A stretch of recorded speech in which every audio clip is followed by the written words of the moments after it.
Hey guys, it's Sam with The Blind Spot.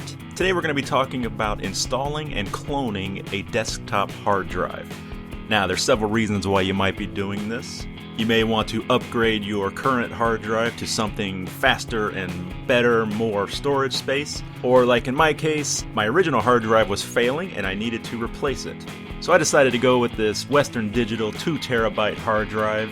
It's part of their Black series. It's a high performance drive. Should work very well for my system. So the first thing you want to do, open up your case, take a look around, see what you're working with here.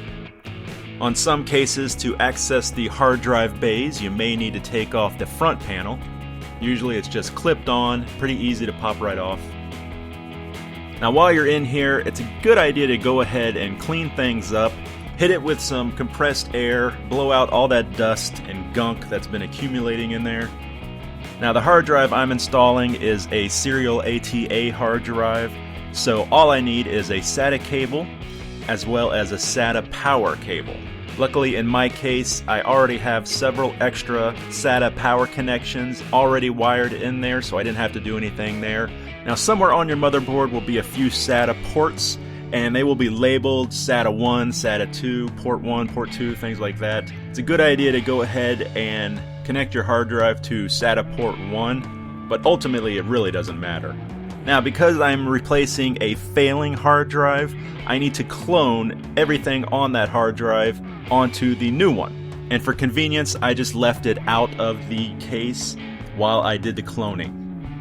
Now the cloning process is very simple. I'll put a link in the description to the free cloning software that I downloaded. The process basically just makes an exact copy of your original hard disk onto the new hard disk. I had about 300 gigabytes or so, and it took me about an hour and a half to clone the drive. Because that hard drive was outside of the case, I put a fan there to blow some cool air over it. Once the cloning process was done, I unhooked the original hard drive, leaving the new hard drive still connected, and then I booted the computer up again. And it was a little bit of a tense moment. You don't know if it's going to boot up properly.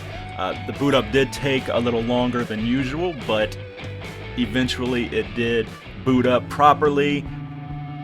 My wallpaper was the same and looked like it was a successful copy.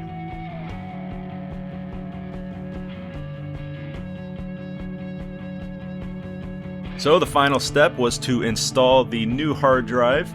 I took the screws out of the original hard drive to use with the new one.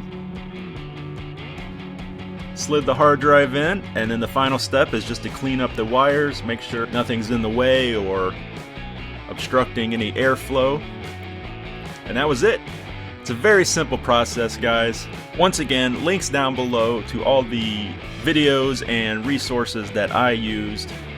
And big thanks to all those guys for helping out. But that's it for me, guys. This is Sam with The Blind Spot. I will see you next time.